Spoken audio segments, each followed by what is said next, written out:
আসসালামাইকুম। আজকের আসছি এটা হইলো কোতরায়া কোতরায়া। এটা জায়গাটার নাম হলো সেন্ট্রাল মার্কেট। আমি আগের ভিডিওতে বলছিলাম এই জায়গাটা দেখাবো, এই জায়গাটা দৃশ্য। এখানে আইসক্রিম বেশি বিভিন্ন ধরনের সব কিছু বিক্রি করে এখানে। এখানেও এটা খাবার প্লেস একটা। সন্ধ্যা পরে এখানে বেশি আইসক্রিম, জুস এগুলোই পাওয়া যায়। আর দামও বেশি না এখানে, হয়তো 5 রিঙ্গিত, 6 রিঙ্গিত, 10 রিঙ্গিত এরকম আছে। এখানে আবার সাইজ আছে, এক একটা বোতলের সাইজ আছে, বড় ছোট। এই জায়গাটার নাম হলো সেন্ট্রাল মার্কেট। এখানে বড় করে লেখা আছে, আমি যদি দেখাই আপনাদের, এই যে কত সুন্দর করে বড় একটা মানে ইডিয়া লেখছে।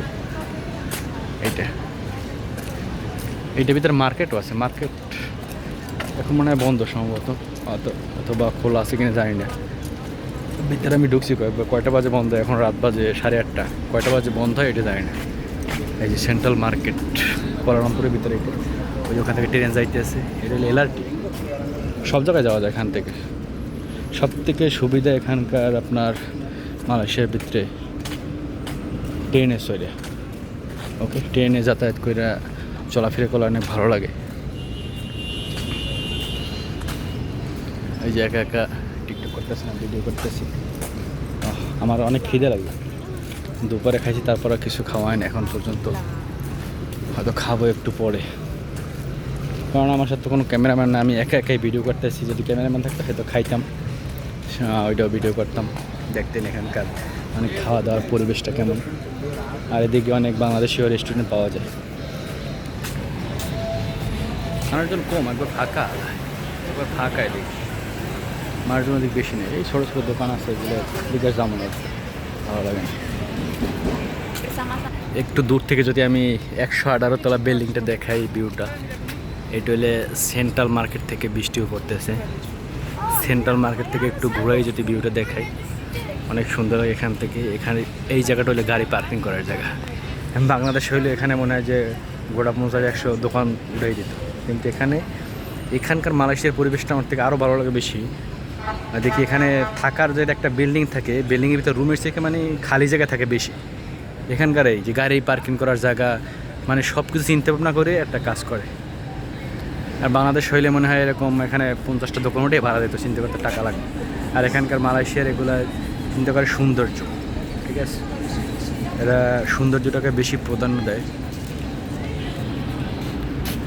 ওকে, এটা হলো সেন্ট্রাল মার্কেটের ভিতরের দৃশ্য। আমি ভিতরে ঢুকলাম, ভিতরের দৃশ্য। এয়ারকন চলতে আছে, ঠান্ডা আবহাওয়া, অনেক ভালো লাগে। এর ভিতরে যে এক একটা মানে এক একটা প্রসেস, সবগুলো দোকান চলবে। এর ভিতরে সেটা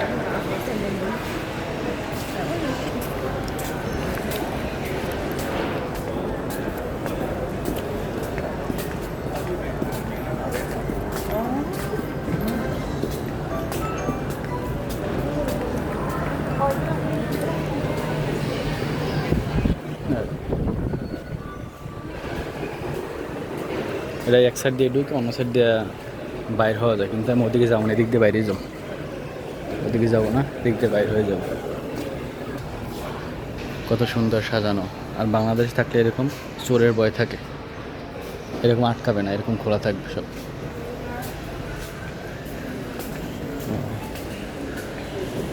যেরকম সাজানো আছে এরকম সাজানোই থাকবে।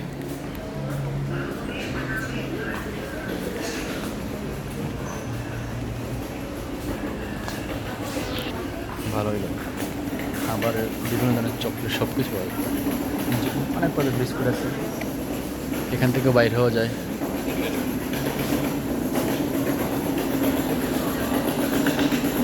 আর একটু সামনে দিয়ে বের হবো, সামনে আরও গেট আছে। যে ব্যাগগুলো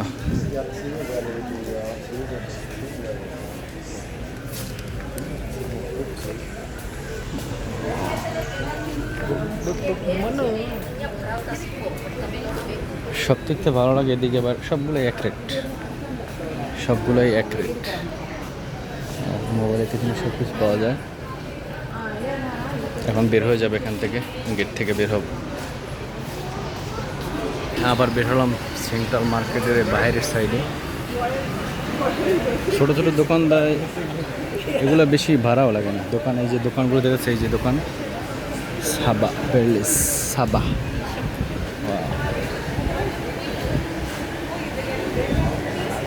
এগুলো বেশি টাকা লাগে না, অল্প কিছু ভাড়া লাগে। আর বাংলাদেশ তুলে চান্দা দিতে দিতে সব, যে কয় টাকা বিক্রি করে সব চান্দা দিতে দিতেই শেষ বাংলাদেশের।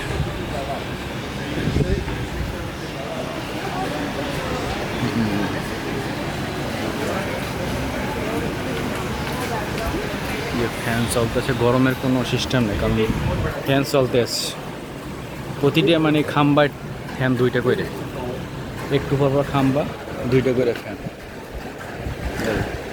সাজায় রাখছে।